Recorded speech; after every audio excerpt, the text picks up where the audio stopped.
नमस्कार ज्ञान एकेडमी आसाমৰ অন্য এটা ভিডিঅলৈ আপোনালোকক স্বাগতম জনাইছো। মোৰ নাম শ্ৰী মানসজ্যোতি ভূঞা।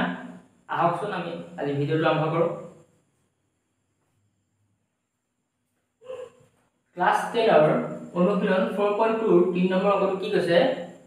দুটা সংখ্যা উলিওৱা যাৰ সমষ্টি 27 আৰু গুণফল 182। এটা আমি কি কৰিম, দুটা সংখ্যা উলিয়াবলৈ কৈছে যাৰ সমষ্টি 27। এটা চাওক, যিকোনো এটা সংখ্যা ললো, মই 18টা ললো। কি কৈছে সমষ্টি, সমষ্টি মানে কি যোগ, হয়নে? এটা চাওক, যদি মই এটা সংখ্যা x ললো, তেতিয়া আনটো সংখ্যা কি লম, 18 মাইনাস x লম। কাৰণ যিটো সংখ্যা ইয়াত হ'ব, ধৰি ললো ইয়াত মই সংখ্যাটো পালো 9, তেতিয়া ইয়াত কি হ'ব 18 মাইনাস 9 কৰিলে কিমান হ'ব, আনটো সংখ্যাও 9 হ'ব। যদি এইটো সংখ্যা 8 হয়, তেতিয়া এইটো সংখ্যা কিমান হ'ব 10 হ'ব। বুজি পাইছনে? 18 পৰা 8 গ'ল, থাকিল 10। ধৰা হ'ল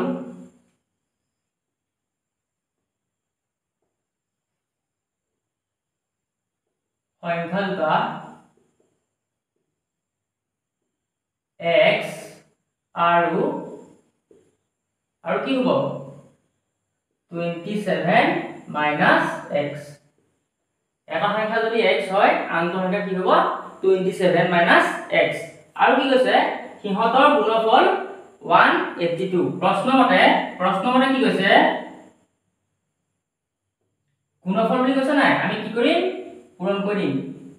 কি হ'ব x into 27 minus x is equal to 182। এটা ক্যালকুলেশন কৰিম, কিমান হ'ব x into 27 কিমান হ'ব 27x minus ইয়াত মাইনাস আছে, x into x কিমান হ'ব x square is equal to 182। এটা কি হ'ব সমানচিন এফালে কি আছে 182 আছে, আমি এফালে লৈ আহিম, কিমান হ'ব 27x minus x square minus 182 is equal 0। এতিয়া চাওক আমাৰ স্কয়াৰ ক'ত আছে, স্কয়াৰ আছে মাজত, স্কয়াৰ থকা টাৰ্ম আছে মাজত, গতিকে তাক আমি আগলৈ আনিম। গতিকে কি হ'ব minus x square plus 27x minus 182 is equal 0। এতিয়া কি কৰিম আমি, x আগত কি আছে মাইনাস আছে, আমি তাক প্লাস লৈ দিব লাগিব। গতিকে কি হ'ব, এটো হ'ব প্লাস x square হ'ব। গতিকে 27 আগত কি আছে প্লাস আছে, কি হ'ব মাইনাস হৈ যাব, মাইনাস 27x। 182 আগত কি আছে মাইনাস আছে, গতিকে কি হ'ব প্লাস হ'ব, প্লাস 182 is equal 0। এতিয়া আমি ইয়াৰ কি কৰিম উৎপাদক বিশ্লেষণ কৰিম। উৎপাদক বিশ্লেষণ কৰি কি হ'ব, ইয়াৰ আগত এখন মানে কি আছে 1 আছে, আৰু কি কৈছিলো উৎপাদক বিশ্লেষণ কৰি আমাৰ আগত যে দেখুৱাইছো কি কৰিব লাগে, প্ৰথম ইয়াৰ কি কৰিব লাগে, ইয়াত কি হৈ আছে 1 ৰ লগত পূৰণ হৈ আছে x স্কয়াৰটো, গতিকে আমি 1 ৰ আৰু লাষ্টৰ সংখ্যাটো পূৰণ কৰিব লাগে 182। 1 আৰু 182 পূৰণ কৰিলে কিমান হ'ব 182 হ'ব। এতিয়া আমি ইয়াক হৰণ কৰিম, প্ৰথম হৰণ কৰিম 2 ৰে হৰণ কৰিম, 2 ৰে কেইবাৰ যাব 91 বাৰ যাব, হয়নে? তাৰপিছত কি হ'ব 91 ৰ কেইবাৰ যাব 7 ৰে যাব, 7 ৰে কেইবাৰ যাব 13 বাৰ যাব, হলনে? এতিয়া আমি কি কৰিম চাওক, 7 দুগুণে 14 আৰু কি থাকিলে 13, হয়নে? এতিয়া চাওক 14 আৰু 13 যদি যোগ কৰি কিমান হ'ব 27 ওলাবনে, এটো ওলাই আছে নে? এতিয়া আমি কেনেকৈ লিখিম চাওক, x square minus 14x minus 13x plus 182 is equal 0। মানে minus 27 টো আমি ভাঙি দিলো, কি ভাঙিলো minus 14x minus 13x, minus 14x আৰু minus 13x যদি আমি যোগ কৰিলো কি হ'ব minus 27x হ'ব নাই, হৈ যাব। এতিয়া ইয়াৰ পৰা আমি কি কম, প্ৰথম টাৰ্মটো আমি কমন লম, কি কমন লম x কমন লম, x কমন ললে কি থাকিব x minus 14। পিছৰ টাৰ্মটো আমি কি কমন লম minus 13 কমন লম, কাৰণ ইয়াত x নাই পিছৰটো, গতিকে আমি minus 13 কমন লম, minus 13 কমন ললে কি হ'ব x minus 14 is equal 0। এতিয়া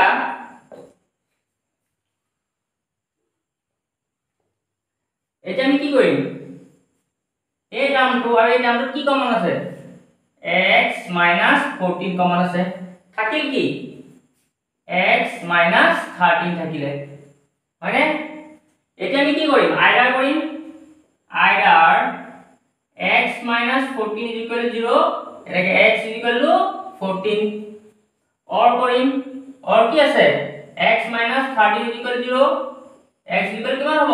13 হলে এটাকে সংখ্যাটা কি হ'ব নির্ণয় সংখ্যাটা কি হ'ব নির্ণয় সংখ্যা দুটা হ'ব 13, 14 এতিয়া চাও আমি সংখ্যাটা কি আছিল সংখ্যাটাৰ উলিয়াই যাৰ সমষ্টি 27 যাৰ সমষ্টি 27 বুলি কৈছিল 13 ৰ লগত 14 টো যদি মই প্লাস কৰি দিও সমষ্টি মানে যোগ কিমান হ'ব 4 3 7 আৰু 1 1 2 হৈছে নে 27 তাৰ পিছত কি কৈছিল গুণফল বুলি কৈছিল গুণফল মানে পূৰণ 13 ৰ লগত যদি 14 ক পূৰণ কৰি কি হ'ব চাও 4 3 গুণ 12 2 হাতে 1 4 গুণ 4 1 5 3 গুণ 3 1 গুণ 1 কিমান হ'ল 2 5 3 8 আৰু 1 কিমান হ'ল 182 আছিল 182 গতিকে অংকটো শুদ্ধ হৈছে 4 নম্বৰটো কি কৈছে দুটা ক্ৰমিক যোগাত্মক অখণ্ড সংখ্যা উলিওৱা যাৰ বৰ্গৰ যোগফল 365 প্ৰথম কথা আমি গম পাব লাগিব দুটা ক্ৰমিক সংখ্যা ক্ৰমিক যোগাত্মক সংখ্যা ধৰি ললো মই এটা সংখ্যা ধৰি ললো x তাৰ আনটো সংখ্যা কি হ'ব x + 1 কেনেকৈ হ'ব এতিয়া চাওক মই এটা সংখ্যা ধৰি ললো 8 ধৰি ললো x ৰ জাগাত মই ধৰি ললো 8 এটা সংখ্যা হ'ল ক্ৰমিক সংখ্যা কি হ'ব ইয়াৰ 8 ৰ পিছত কি হয় 9 হয় কেনেকৈ পাম যদি মই 8 ৰ লগত 1 যোগ কৰি দিও কি হ'ব 9 হ'বনে চাওক x ৰ জাগাত মই 8 ধৰিলো গতিকে x ৰ জাগাত মই 8 পাতি দিলো তাৰ লগত 1 যোগ কৰি দিলো কি হ'ল 9 হৈ গ'ল গতিকে কি কেনেকৈ ধৰিব লাগিব এটা সংখ্যা যদি আমি x ধৰো আনটো সংখ্যা কি ধৰিব লাগিব x + 1 এটা লিখিব লাগিব ধৰা হ'ল দুটা ক্ৰমিক যোগাত্মক সংখ্যা x, x + 1 এটা সংখ্যা আমি ধৰিলো x আনটো সংখ্যা ধৰিলো x + 1 এতিয়া কি কৈছে যাৰ বৰ্গৰ যোগফল সংখ্যা দুটাৰ বৰ্গৰ যোগফল এই সংখ্যা দুটাৰ বৰ্গ কৰিব লাগিব বৰ্গৰ যোগফল প্ৰশ্নমতে কি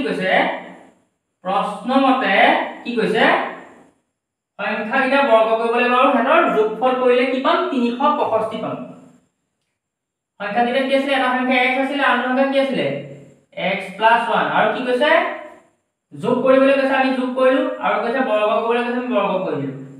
আৰু কি কৈছে হেতৰ কাৰ সমান 365 পাতি দিলো কেনেকৈ পাইছো বুজিছে নে এটা আমি ক্যালকুলেশন কৰিম প্ৰথমতে কি আছে x স্কয়াৰ আমি x স্কয়াৰ পাতি দিলো তাৰ পিছত কি আছে 1x + 1 হোল স্কয়াৰ মানে এইটো কি ফৰ্মুলা আছে a + b whole square formula আছে a + b whole square formula কি আছিল a + b whole square formula কি আছিল a square + twice ab + b square এইটো ফৰ্মুলা আছিল গতিকে আমি এইটো ফৰ্মুলা আমি ভাঙিলে কি হ'ব x স্কয়াৰ + twice ab মানে কি হ'ব 2 * x * 1 plus b মানে কি 1 স্কয়ার ইকুয়াল কিমান হ'ল 365 এটা কি হ'ব x স্কয়ার কিমান হ'ব twice x স্কয়ার হলে তাৰপিছত কি আছে 2 * x * 1 কিমান হ'ব প্লাস 2 লগত যদি x পূৰণ কৰো twice x * 1 মানে কিমান হ'ব twice x plus 1 স্কয়ার মানে 1 যদি স্কয়ার কৰো মানে হ'ব 1 কি থাকিলে 365 হলে এতিয়া 365 টো যদি মই এফালে আহো কি হ'ব মাইনাস হৈ যাব না twice x square plus twice x plus 1 minus 365 is equal 0 তো ইয়াৰ পৰা এটো আছে 1 এটো আছে 365 কি হ'ব এটা 1 টা মাইনাস কৰি দিম কি হ'ব twice x square plus twice x minus 365 আর 1 হইছে কিমান হ'ব 364 is equal 0 এতিয়া ইয়াপা আমি এটা 2 কমন লব পাৰিম নে যদি এককৰ ঘৰত এটা কি থাকে যুগ্ম সংখ্যা থাকে আমি জানো সেইটো সংখ্যা 2 ৰে হৰণ যাবই ইয়াৰ আগত 2 আছে ইয়াৰ আগত 2 আছে আৰু এইটো সংখ্যা এককত কি আছে 2 আছে গতিকে 4 আছে গতিকে কি 2 ৰে হৰণ যাবই গতিকে কি হ'ব 2 ৰে আমি কমন ললে কি হ'ব ইয়াত থাকিব x² ইয়াত কি থাকিব x আৰু ইয়াত কি থাকিব এইটো আমি হৰণ কৰিব লাগিব 2 ৰে যদি কৰো কি হ'ব যাব এবাৰ গল কিমান থাকিলে এফালে গল 16 আনবাৰ গল ইয়াত গল দুবাৰ মানে 182 থাকিলে হলে এই দুটো এফালে কি হৈছে পূৰণ হৈ আছে সমান্তৰাল এফালে গলে কি হ'ব হৰণ হ'ব মানে কেনেকুৱা হ'ব 0/2 হ'ব 0/2 মানে কি আকৌ 0/2 মানে হ'ল 0 গতিকে কি হ'ব 2 মানে আমি 0 গম পাই গলো x² x - 182 কি হ'ব 0 হ'ব যে প্ৰথম সংখ্যাটোৰ লগত যিটো আছে প্ৰথম টাৰ্মটোৰ লগত যিটো আছে কি আছে x² লগত কি আছে 1 এটা পূৰণ হৈ আছে এই তাৰ লগত শেষটো পূৰণ কৰিব লাগিব 1 লগত 182 পূৰণ কৰিলে কিমান হ'ব 182 হ'ব আৰু 182 ক আমি কি কৰিব লাগিব হৰণ কৰিব লাগিব প্ৰথম হৰণ কৰিলে কি হৰণ কৰিম 2 হৰণ কৰিলে কিমান হ'ল 91 ইয়াক কি কৰিম 7 ৰে কৰিম 7 ৰ 91 হ'লনে এতিয়া আগৰটো কি আছিল আগৰটো মানে একে প্ৰায় সেমে হয় 7 গুণ 14 আৰু 13 পালো এতিয়া ইয়াত আমি কি পাইছো +x মানে 1 এটা ধৰিলো 1 +x মানে 1 ইয়াত +x ৰ কি হৈছে 1 এটা পূৰণ হৈছে গৰে কি হ'ব 14 ৰ পৰা যদি 13 বিয়োগ কৰো কি পাম 1 পাম আগৰটো কি আছিল 27 আছিল 27 থকা কাৰণে আমি কি কৰিলো 14 আৰু 13 যোগ কৰি দিছিলো আৰু এটা আমি কি কৰিছো 14 বা 13 বিয়োগ কৰি 1 পাইছো এটা আমি কি লিখিব লাগিব x² + 14x - 13x - 182 0 এটো কেনেকৈ লিখিলো x² প্লাস এই x টো লিখিলো 14x - 13x মানে 14 আৰু 13 পূৰণ কৰিলে 182 পালো আৰু 14 বা 13 বিয়োগ কৰিলে 1 পালো মানে 14x বা 13x বিয়োগ কৰিলে x এটা পালো এতিয়া আমি কি কৰিম প্ৰথমটো টাৰ্ম বা কি কমন ল'ব পাৰিম x এটা কমন ল'ব পাৰিম গতিকে x কমন ল'লো কি থাকিলে x + 14 থাকিলে সেকেন্ড টার্মটো কি কমন লম ইয়াতো আছে মাইনাস ইয়াতো আছে মাইনাস গতিকে আমি মাইনাস ডাল কমন ললো আৰু কি কমন লম ইয়াত x আছে ইয়াত x নাই গতিকে আমি 13 টো কমন ললো 13 টো কমন ললে কি থাকিব x minus x plus 14 is equal 0 x plus 14 is equal 0 এতিয়া এই টার্মটো আৰু এই টাৰ্মটো কি কমন লব পাৰিম x plus 14 কমন লব পাৰিম থাকিল কি x minus 13 থাকিলে is equal 0 either or কৰিব লাগিব either x plus 14 is equal to 0 এটাকে x is equal to minus 14 x is equal to পালো minus 14 or কি x minus 13 is equal to 0 মানে গতিকে x is equal to 13 পালো এতিয়া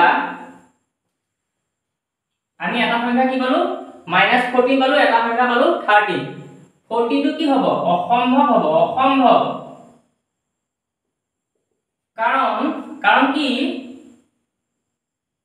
কাৰণ কি কৈছিল দুটা ক্ৰমিক যোগাত্মক সংখ্যা আৰু ইয়াত কি ললে বিয়োগাত্মক ললে কাৰণ কি কৈছিল সংখ্যা দুটা যোগাত্মক হ'ব লাগিব সংখ্যা কিটা যোগাত্মক হ'ব লাগিব নাই আৰু ইয়াত কি ওলালে বিয়োগাত্মক ওলালে গতিকে ই হ'ব অসম্ভৱ গতিকে আমি কি সম্ভৱ হ'ল 13 টো সম্ভৱ হ'ল এতেকে